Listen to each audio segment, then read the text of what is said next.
Good morning, everyone. We're just going to wait a couple more minutes for people to join the call, and we'll get started here in about 2 minutes.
Okay, well, good morning, everyone. Once again, we're going to go ahead and get things started here.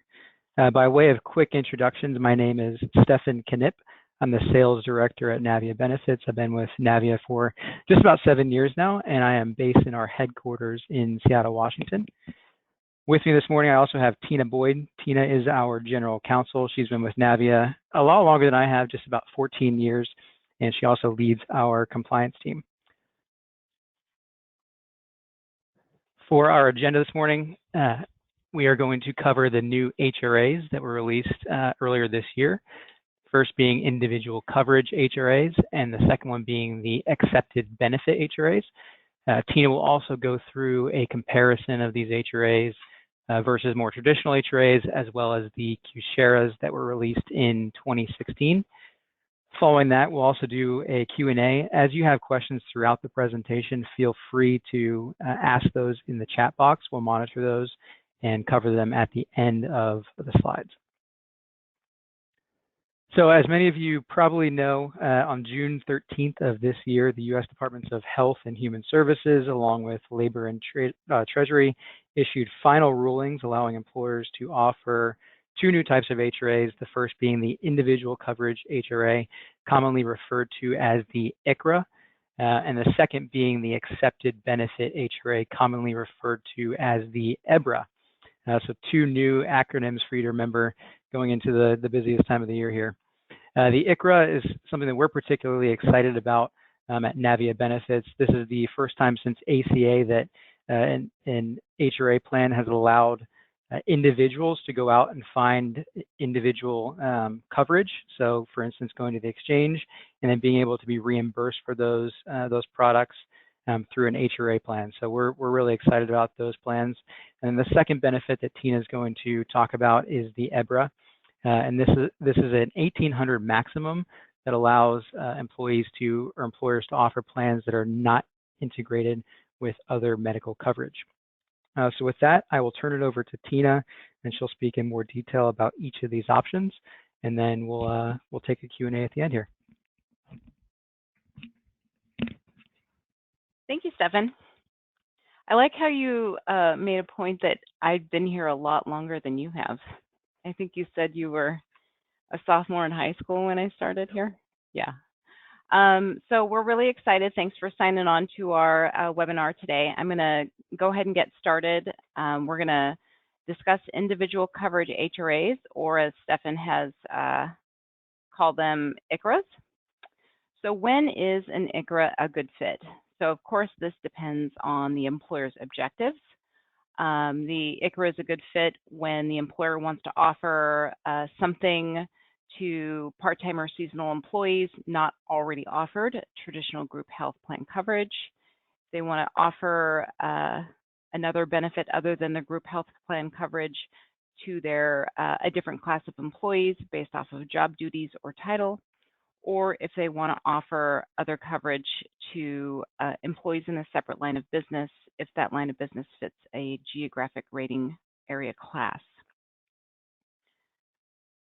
So what are the benefits to employers? ICHRA qualifies as minimum essential coverage. We've heard this before, also called MEC, and may allow applicable large employers to avoid the 4980HA tax. It will also be treated as minimum value for purposes of the 4980HB tax if the coverage is affordable. Whether the coverage is affordable does require the employer to do a little bit of investigation, some math and algebra.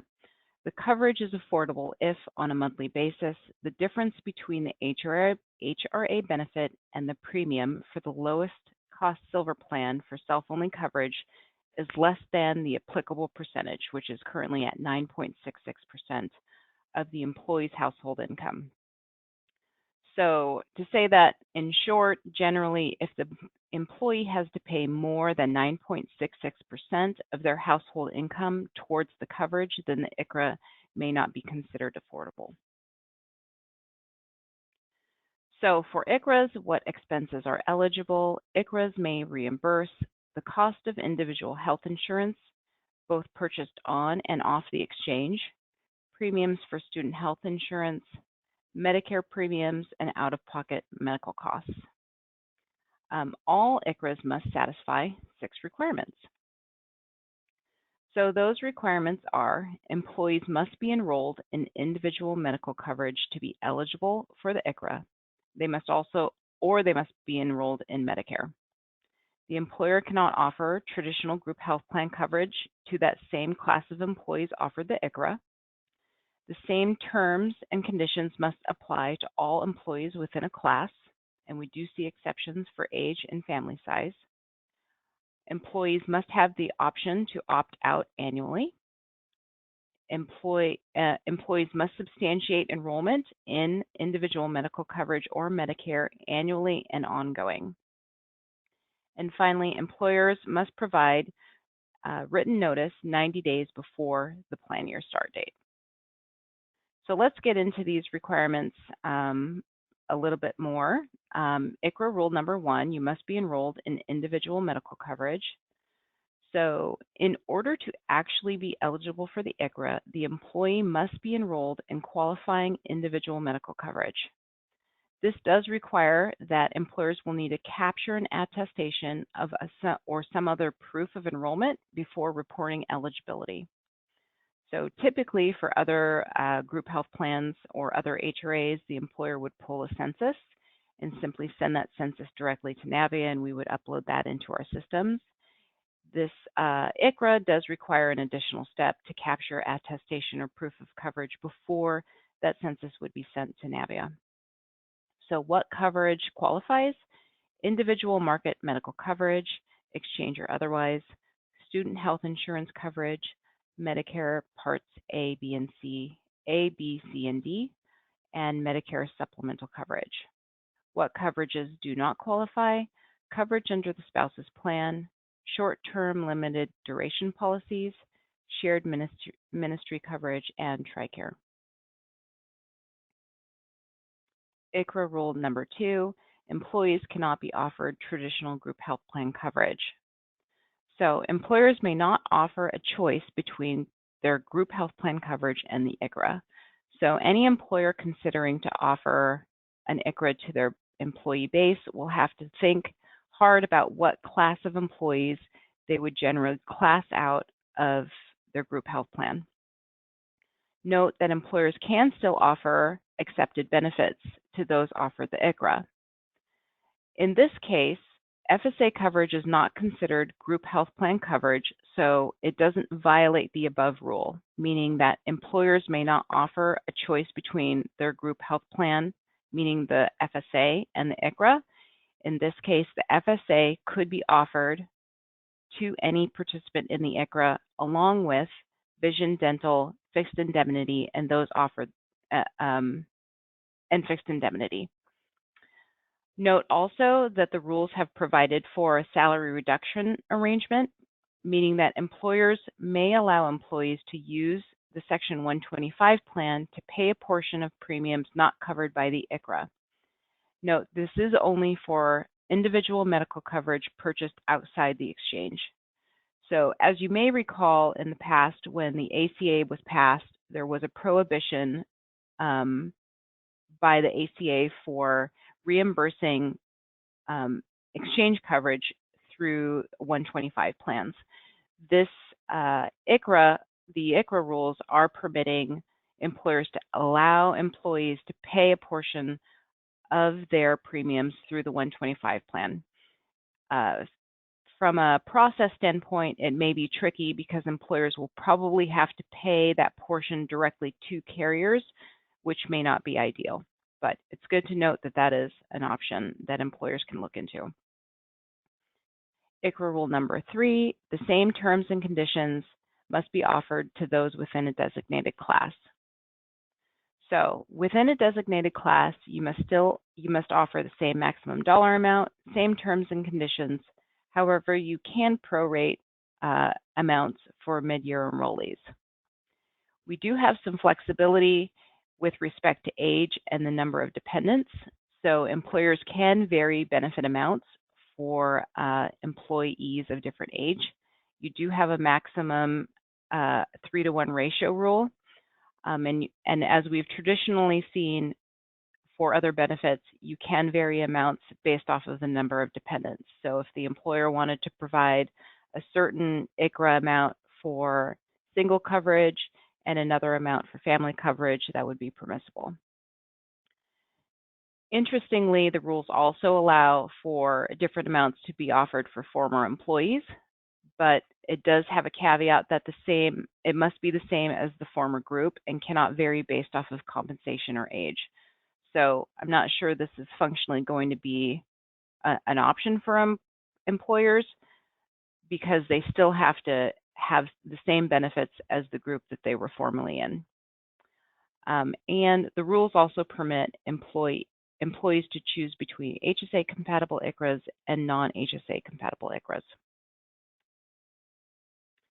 So just to expand on the designated class rules, employers can provide different terms and conditions based off of the designated class, and these are the classes that have been listed: salary, non-salary, full-time, part-time, seasonal, temporary employees, employees covered under a collective bargaining agreement, employees within the same rating area, and employees with no U.S.-based income.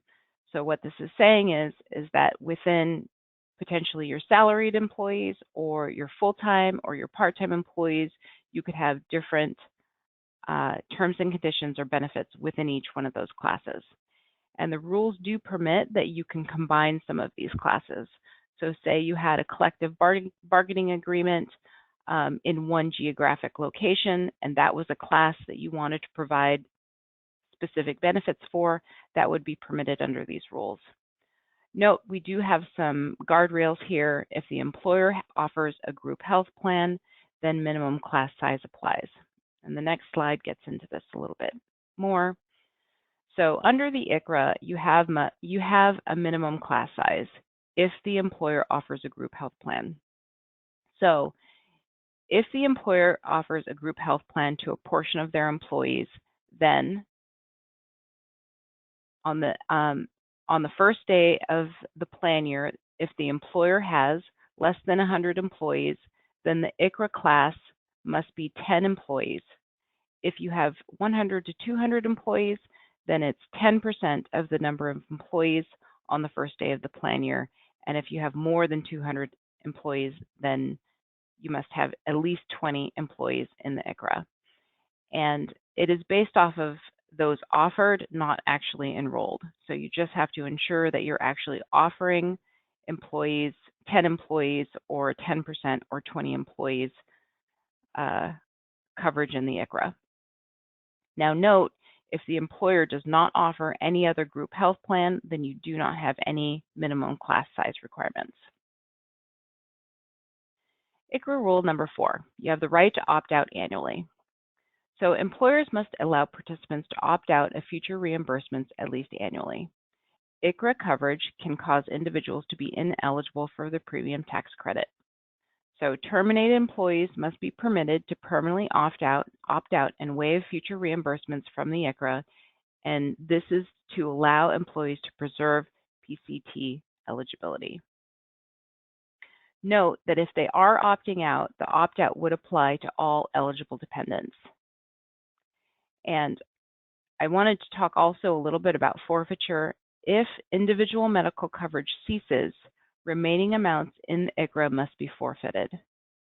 So that means that if your individual medical coverage ceases, you're going to forfeit your HRA amounts, but you would still be permitted to claim benefits incurred before your IMC date ceased, if that makes sense. HRA rule number 5, substantiation.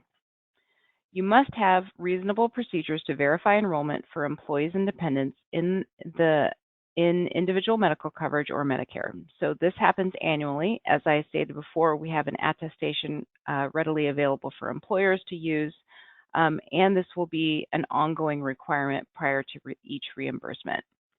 In that case, we are going to utilize our systems to ensure that we are obtaining that as easily as possible for each and every claim. We must also verify that all expenses being reimbursed are for qualifying medical expenses. And the methods of substantiation are traditional methods, so third-party documentation. We also see some flexibility in allowing for attestation for individual medical coverage on an ongoing basis. And we have model forms for substantiating coverage and requesting reimbursement for medical expenses. I wanted to talk a little bit about the attestation piece. What that's saying is similar to 132 rules when receipts are not readily available in the normal course of business. Employees would be able to submit claims for expenses for individual medical coverage and attest that they currently still have individual medical coverage, as that is a requirement or prerequisite. HRA rule number 6, annual notice. The employer must provide written notice to participants at least 90 days before the start of the plan year, and no later than the date in which the participant is first eligible for newly eligible employees. So this notice must address terms of the HRA, including maximum dollar amount, right to opt out and waive future reimbursements, availability of the premium tax credit, and what happens if the participant opts out and waives the HRA, the employee's obligation to inform any exchange of the terms of the HRA, and a statement of the participant's responsibility to inform the employer if the participant or a dependent is no longer enrolled in the qualifying individual medical coverage.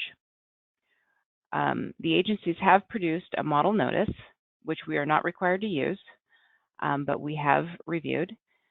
And extended notice period is permitted for the first plan year, which is beneficial to us because if anyone wanted to roll out an HRA for January 1, 2020, then we have some flexibility, meaning that if a new HRA is established less than 120 days before the first day of the first plan year, the notice must be provided by the effective date of the employee's participation. So what this is saying is, as long as you are providing that notice prior to the first day of the plan year or their date of participation, then you will be satisfying the annual notice requirement. HRA versus QSARAs. So let's talk about the benefits of each. Here in the first bullet, we have employer size, the advantages to the HRA. QSARAs are limited to employers with less than 50 employees, and the HRA is offered to an employer of any size. For dollar limits, the advantages to the HRA. The QSARA, as you recall, is limited to $5,150 for single individuals and $10,450 for family for 2019, and the HRA is not limited. So the employer could choose to provide any amount they would like. The premium tax credit eligibility, the advantage here is to QSARAs. QSARAs do not eliminate premium tax credit eligibility, but it may be reduced, and the HRA bars premium tax credit eligibility unless the HRA is not affordable.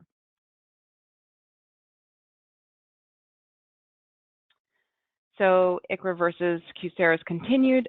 You have the ability to offer other group health plans under the ICHRA. Under the QSARA, the employer cannot offer any other group health plan, including accepted benefits. For COBRA, the advantages to the QSARA.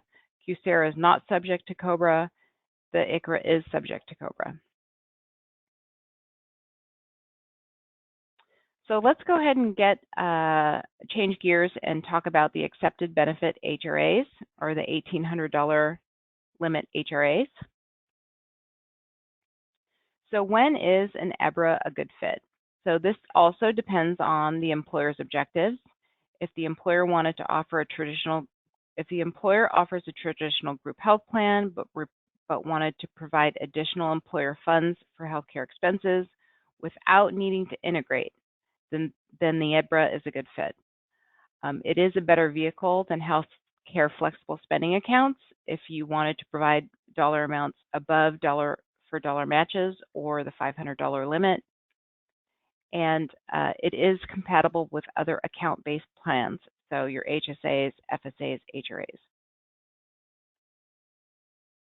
So under the EBRA, what expenses are eligible? EBRAs may reimburse employees for certain premiums such as short-term limited duration insurance, COBRA premiums, accepted benefits such as dental and vision, out-of-pocket medical costs. You cannot reimburse premiums for individual health insurance coverage other than COBRA or Medicare. Not other than COBRA or Medicare, but you cannot reimburse premiums for individual health coverage or Medicare other than COBRA. And all EBRAs must satisfy 4 requirements. So these requirements are: the employer must offer group health plan coverage to that same group. You have a limited benefit amount, and the maximum benefit is $1,800 a year, subject to indexing, and you cannot reimburse certain premiums. And group health plan coverage must be offered, but employees not required to enroll. So we don't have integration requirements here. So let's dive in deeper to rule number 1. Employers must offer other major medical coverage to the individuals who are offered the EBRA, but they are not required to enroll in other group health plan coverage to enroll in the EBRA, meaning that you have been relieved of your reporting requirements under this type of HRA. EBRA rule number 2, limited benefit. Benefits available under the EBRA must be limited to the $1,800 limit and indexed for inflation after 12/31/2020. Employers can allow unused amounts to be carried over, and such carryover amounts will not count against the dollar limit for the year. EBRA rule number 3, reimbursements. The EBRA can reimburse Section 213D medical expenses, premiums for COBRA continuation coverage, premiums for dental, vision, or short-term limited duration coverage. It cannot reimburse premiums for individual medical coverage, premiums for Medicare's Part A, B, C, or D. EBRA rule number 4, uniform availability. The EBRA must be made available to all similarly situated employees. You may not condition enrollment in the EBRA on declining the traditional group health plan coverage, meaning that you cannot just offer the EBRA to those who opt out of your group health plan. And the employer cannot offer both an ICHRA and an EBRA to the same class of employees. I do want to note that the EBRA is still an HRA subject to 105H testing. So underlying these slides is we still have your eligibility rules and your benefit rules. So we have provided an HRA type plan type comparison, and I think we also have this in a link. This is helpful for employers who want to know high-level benefits and aspects of the various different HRAs that will be offered in 2020. And at this point, I want to go ahead and turn it over to Stefan, and I'll see here if we have some questions that we can address. Thank you. All right, well, thank you, Tina.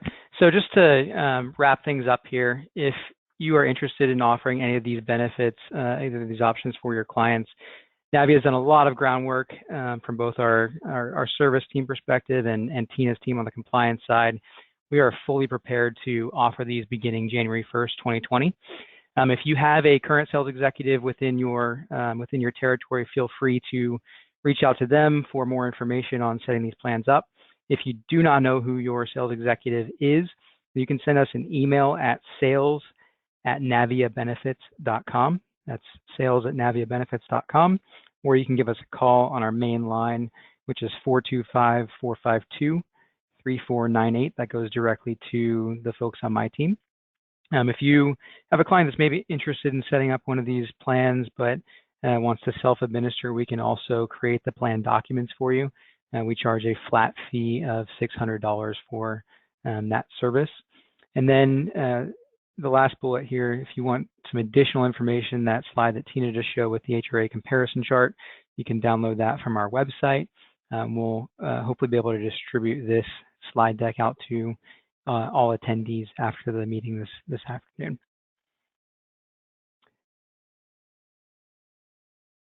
And then just quickly, for those that may be on the call that are unfamiliar with Navia and who we are as an organization, we've been around for just about 30 years. So we were founded in 1989. We are a family-owned and operated organization with multiple office locations across the country, including our headquarters here in Renton, Washington, and then additional offices in both Kalamazoo, Michigan, and Kansas City, Missouri.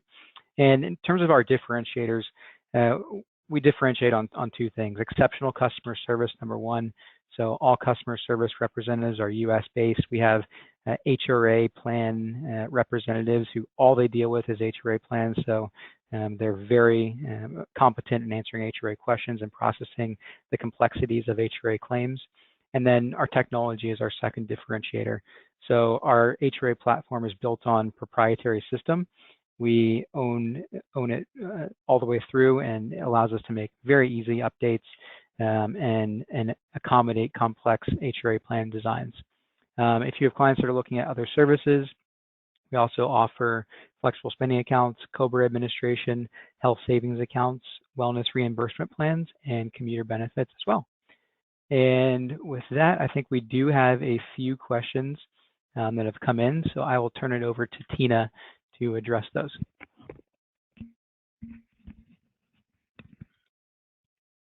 Okay, so are we recording? This is an easy question. Are we recording the call? And yes, we are, so we'll make that available to attendees.